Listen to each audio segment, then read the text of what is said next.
आणि आता बातमी आहे न्यूज 18 लोकमतच्या बातमीच्या इम्पॅक्टची। पुणे आणि नगर जिल्ह्याला जोडणाऱ्या दौंड ते गार गावाच्या दरम्यान पूल कोसळल्याची घटना घडली।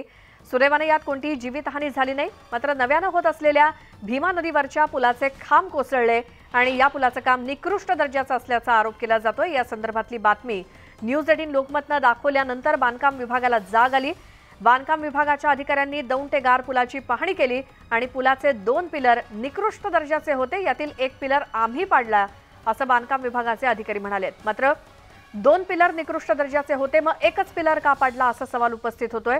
तर प्रत्यक्षदर्शींनी हा पिलर पाडताना पाहिलेला आहे, मात्र अधिकाऱ्यांनी दिलेल्या अजब उत्तरामुळे अनेक सवाल उपस्थित होत आहेत।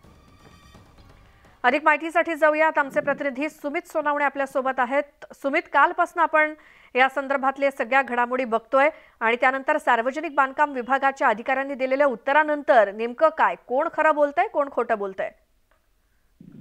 सार्वजनिक विभागाने एक पत्रक काढलं आणि त्या पत्रकामध्ये सांगितलं की 2 खांब जे आहेत ते निकृष्ट दर्जाचे आहेत आणि ते निकृष्ट दर्जाचे त्यामधील एक खांब आपण ज्यावेळेस बातमी लावली त्याच्यानंतर या सगळ्यामध्ये अधिकाऱ्यांना जाग आली आणि त्यातला एक खांब आम्ही पाडला असं सांगण्यात आले। मात्र त्यांच्याच पत्रामध्ये सांगितलेलं आहे की 2 खांब निकृष्ट आहे, मग मात्र एक खांब पाडण्याची तस्ती का घेण्यात आली? एक दुसरा खांब त्याच्या बाजूलाच आहे, अवघ्या काही चिटकूनच आहे, मग तो खांब का पाडण्यात आला नाही? मात्र याच्यामधून सगळं स्पष्ट होतंय की अधिकारी याच्यामध्ये कुठेतरी स्वतःला वाचवण्याचा प्रयत्न करतात।